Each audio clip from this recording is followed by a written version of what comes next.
Good news good news good news. ಕರ್ನಾಟಕದ ಎಲ್ಲ ರೈತರಿಗೆ ಕೇಂದ್ರ ಸರ್ಕಾರದಿಂದ ಒಂದು ಭರ್ಜರಿ ಗುಡ್ ನ್ಯೂಸ್ ಬಂದಿದೆ ಫ್ರೆಂಡ್ಸ್. PM ಕಿಸಾನ್ ಟ್ರ್ಯಾಕ್ಟರ್ ಯೋಜನೆ ವತಿಯಿಂದ ಕರ್ನಾಟಕದ ಎಲ್ಲ ರೈತರಿಗೆ ಟ್ರ್ಯಾಕ್ಟರ್ ವಿತರಿಸಲು ಅರ್ಜಿ ಕರೆದಿದ್ದಾರೆ ಫ್ರೆಂಡ್ಸ್. ಇದಕ್ಕೆ ನೀವು ಅರ್ಜಿ ಸಲ್ಲಿಸಬೇಕಂದ್ರೆ ಈ ವಿಡಿಯೋವನ್ನು ಕೊನೆ ತನಕ ನೋಡಿ. ಹಾಗೂ ಈ ಯೋಜನೆ ನೀವು ಲಾಭ ಪಡಿಬೇಕಂದ್ರೆ ಇದಕ್ಕೆ ಬೇಕಾಗುವ ದಾಖಲಾತಿಗಳು ಏನು, ಹಾಗೂ ಇದು ಯಾರಿಗೆ ಬರುತ್ತೆ, ಹಾಗೂ ನೀವು ಅರ್ಜಿ ಯಾವಾಗಲಿಂದ ಸಲ್ಲಿಸಬಹುದು, ಅದೇ ರೀತಿ ಟ್ರ್ಯಾಕ್ಟರ್ ಸಬ್ಸಿಡಿ ಎಷ್ಟು ಇರುತ್ತೆ, ಇದು ಎಲ್ಲ ಡೌಟ್ ಈ ವಿಡಿಯೋದಲ್ಲಿ ತಿಳಿಸ್ಕೊಡ್ತೀನಿ ಫ್ರೆಂಡ್ಸ್. ಈ ವಿಡಿಯೋ ನಿಮಗೆ ಇಷ್ಟವಾದರೆ ಲೈಕ್ ಮಾಡಿ ಹಾಗೂ ನಮ್ಮ ಚಾನಲ್ಗೆ ಸಬ್ಸ್ಕ್ರೈಬ್ ಮಾಡಿದ್ದನ್ನು ಮರಿಬೇಡಿ ಫ್ರೆಂಡ್ಸ್.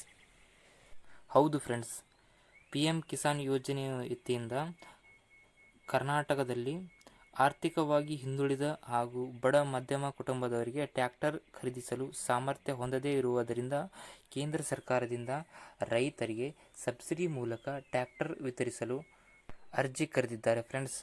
ಇದಕ್ಕೆ ಅರ್ಜಿ ಸಲ್ಲಿಸಲು ಬೇಕಾಗುವ ದಾಖಲಾತಿಗಳು ಅಂದರೆ friends, Aadhaar card, ration card, ಖಾತಾ ಉತ್ತಾರಿ, ಪ್ಯಾನ್ ಕಾರ್ಡ್, ಇನ್ಕಮ್ ಹಾಗೂ ಕಾಸ್ಟ್. ಆದರೆ ಇನ್ಕಮ್ ಸರ್ಟಿಫಿಕೇಟ್ನಲ್ಲಿ ನಿಮ್ಮ ವಾರ್ಷಿಕ ಇನ್ಕಮ್ 1.5 ಲಕ್ಷಕ್ಕಿಂತ ಕಡಿಮೆ ಇರಬೇಕು ಫ್ರೆಂಡ್ಸ್. ಹಾಗೂ ಕರ್ನಾಟಕ ನಿವಾಸವಾಗಿರಬೇಕು, ಬ್ಯಾಂಕ್ ಪಾಸ್ಬುಕ್ ಹೊಂದಿರಬೇಕು ಫ್ರೆಂಡ್ಸ್. ಎಲ್ಲ ರೈತರಿಗೆ 20ರಿಂದ 50% ಸಬ್ಸಿಡಿ ಮೂಲಕ ಟ್ರ್ಯಾಕ್ಟರ್ ಅನ್ನು ನೀವು ಪಡಿಬಹುದು ಫ್ರೆಂಡ್ಸ್. ಇದಕ್ಕೆ ನೀವು ಅರ್ಜಿ ಸಲ್ಲಿಸಿ ಸೇವಾ ಸಿಂಧು ಹಾಗೂ ಗ್ರಾಮ ಮತ್ತು ಕರ್ನಾಟಕ ಒನ್ ಮೂಲಕ ನೀವು ಅರ್ಜಿ ಸಲ್ಲಿಸಿ ಇದಕ್ಕೆ ನೀವು ಟ್ರ್ಯಾಕ್ಟರನ್ನು ಪಡಿಬಹುದು ಫ್ರೆಂಡ್ಸ್.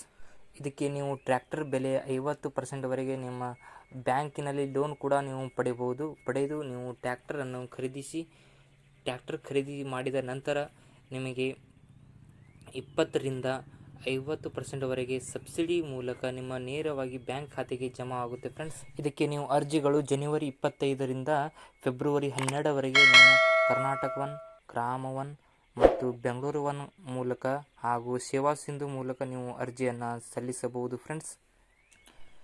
SC, ST ಹಾಗೂ OBC ವರ್ಗದ ಅಭ್ಯರ್ಥಿಗಳು ಕೂಡ ಇದಕ್ಕೆ ನೀವು ಅರ್ಜಿಯನ್ನು ಸಲ್ಲಿಸಬಹುದು. ಅರ್ಜಿ ಸಲ್ಲಿಸಿ ಈ ಯೋಜನೆಯ ಲಾಭ ನೀವು ಪಡೆದುಕೊಳ್ಳಬಹುದು ಫ್ರೆಂಡ್ಸ್.